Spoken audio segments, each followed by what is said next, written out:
लड़कन लोग के पढ़ाई लिखाई बर बिया खर्चा सर्चा सब चाहिए, नौकरी चाहिए, 50 करोड़ रुपये चाहिए। प्राइवेट गाड़ी से चला करता था, हमेशा पी कर चला करता था, लोगों को हमेशा उल्टा सीधा बोला करता था। तो इस तरह का अगर किसी चौकी पे इंचार्ज है तो सबसे पहले उसकी जांच होनी चाहिए। पुलिस से ही सवाल करना चाहता हूँ कि अगर किसी ने मर्डर कर दिया तो अभी तो तुम ले जाके उठा के उसको 302 का मुकदमा बना दोगे, लेकिन तुम्हारा अगर दरोगा मर्डर किया अब तक उसको क्यों छिपा के रखे? सरकार को भी आगाह कर रहा हूँ, कानून को भी आगाह कर रहा हूँ कि मैं देवरिया इस महिला को लेकर के धरना प्रदर्शन करूंगा जब तक इसकी मांगे पूरा नहीं होंगी।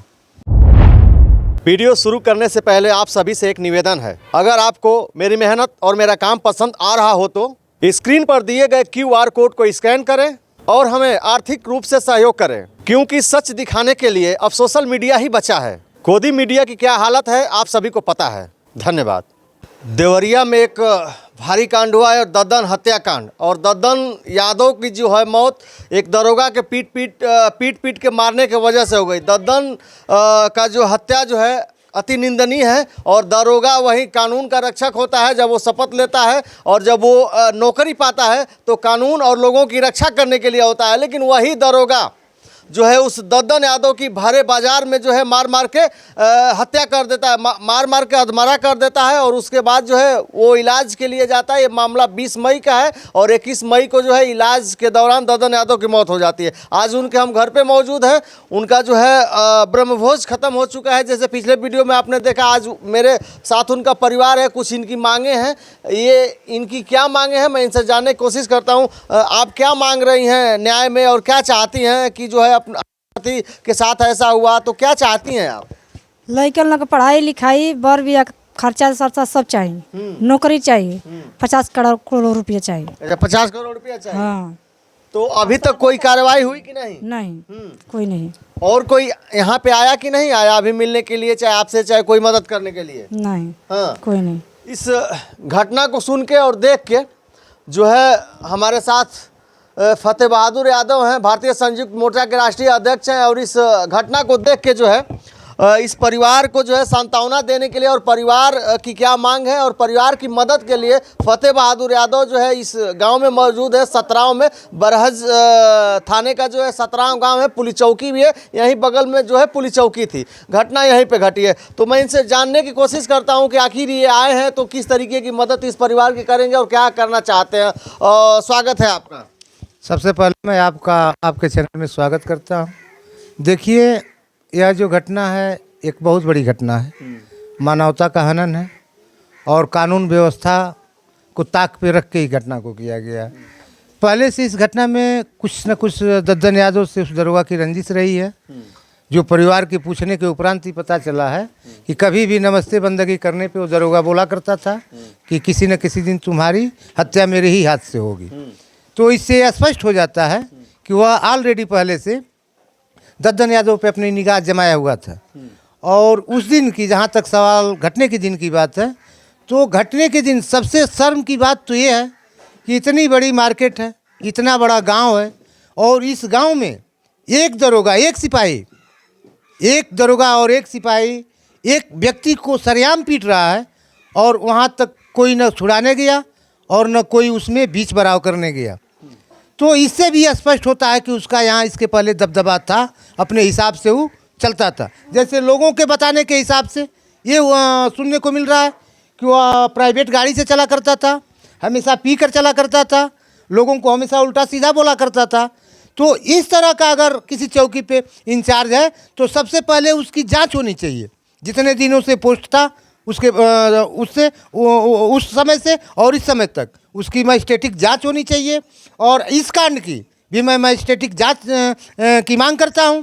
दूसरी चीज़ कि सरकार से मैं मांग कर रहा हूं कि जिसका शौहर चला गया तो अपराधी को पकड़ा जाए, उसको उचित सज़ा दिया जाए, और इस महिला को बच्चों को पढ़ने के लिए सुविधा दिया जाए। इसको किसी सर्विस इसके एजुकेशन के हिसाब से इसको सर्विस दिया जाए, और मुआवजा के रूप में कम से कम इसको, ताकि इसकी व्यवस्था संतुष्ट हो सके और यह व्यवस्था पे आ सके। दूसरी चीज़ कि वह जो अपराधी है वो सरेआम अपराध किया है, मानवता का हनन किया है, वह उसको सस्पेंड किया जाए और उसको तुरंत पकड़ करके उसको सजा देके उसको जेल में डाला जाए। यही मेरी मांग है। अगर ऐसा नहीं होता है तो मैं सरकार को भी आगाह कर रहा हूँ, कानून को भी आगाह कर रहा हूँ कि मैं देवरिया इस महिला को लेकर के धरना प्रदर्शन करूँगा जब तक इसकी मांगें पूरा नहीं होंगी। बिल्कुल, अभी तक 20 दिन बीत गए हैं। 20 दिन में जो है उस दरोगा की गिरफ्तारी नहीं हुई है। दरोगा के ऊपर जो है 302, 504 मुकदमा भी दर्ज हो गया है, FIR भी हो गया है। लेकिन अभी वहीं कुछ लोगों का मानना है कि बता रहे हैं कि वो देवरिया में दरोगा घूम रहा है, सरेआम खुलेआम घूम रहा है और उसकी पुलिस इतनी कमज़ोर है कि वो अभी तक उसकी गिरफ्तारी नहीं कर पाई है पुलिस। तो प्रशासन को क्या कहेंगे, पुलिस को क्या कहेंगे आप? प्रशासन पुलिस को मैं क्या कहूँगा, सबसे बड़ी गड़बड़ी सरकार की है। सरकार अगर 1 मिनट चाहे तो अभी जेल में होगा। इस मैटर को मान लीजिए कि अभी महिला के पास 1 लाख रुपया भिजवा दी कि अपना काम क्रिया करो, 1 लाख रुपया और भिजवा दी, आप काम क्रिया करो, अपना खर्च चलाओ। तो आपसे हम पूछ रहे हैं सवाल, क्या 2 लाख रुपया में इसके बच्चे पढ़ लेंगे? क्या 2 लाख रुपया में सारे अपने जीवन को व्यतीत कर लेंगे? क्या 2 लाख रुपया में ये अपने बच्चों की शादी कर लेगी? नहीं कर पाएगी। इस नाते इसको मुआवजा की ज़रूरत है, इसको नौकरी की ज़रूरत है, इसके बच्चों को शिक्षा की ज़रूरत है। तो मैं सरकार, सबसे बड़ी दोषी अगर कोई है तो सरकार है, यहाँ की कानून व्यवस्था है। जो दरोगा कई महीनों से लोगों को घूम घूम करके गाली दे रहा है, उसके नौकरी करने का, उसके कानून में रहने का कोई वजह रहा था, तो क्या कानून व्यवस्था क्या कर रही थी? यहाँ का शासन और प्रशासन क्या कर रहा था? जब 4 महीनों से उत्पात मचा गाँव में, या इस गाँव के लोग क्या कर रहे थे? तो मैं ये करना चाहता हूँ कि वह एक अपराधी था, नौकरी पेशे में था और नौकरी पेशे में रह करके एक अपराध का काम किया। मैं पुलिस से ही सवाल करना चाहता हूँ कि अगर किसी ने मर्डर कर दिया तो अभी तो तुम ले जाके उठा के उसको 302 का मुजरिम बना दोगे, लेकिन तुम्हारा अगर दरोगा मर्डर किया अब तक उसको क्यों छिपा के रखे हो? उसको बुलाओ और सामने रखो, 302 का मुजरिम बना करके उसको जेल में डालो। ये सबसे बड़ी मेरी मांग है। बिल्कुल, इस घटना को लेकर जो अखिलेश यादव ने ट्वीट किया था, जो है बीजेपी सरकार पे तंज कसा था और कहा था कि 5 करोड़ जो है मुआवजा इस परिवार को मिलना चाहिए। लेकिन अखिलेश यादव भी 20 दिन, अब चुनाव बीत गया, लगभग इस घटना को 20 दिन हो गया। तो अखिलेश यादव को क्या कहना चाहेंगे आप? यहीं बगल में जो है प्रेमचंद यादव हत्याकांड हुआ था, तो प्रेमचंद हत्याकांड में जो है प्रेम यादव के घर और देवेश दुबे के घर उस घटना को देखने के लिए आए थे। तो अखिलेश यादव को क्या कहेंगे आप? अखिलेश यादव को मैं कहूँगा कि उनसे भी मैं आग्रह कर रहा हूँ कि वो भी आवें, इस परिवार की समस्या को सुने और सरकार से लड़ें, क्योंकि विपक्ष में बैठे हुए हैं।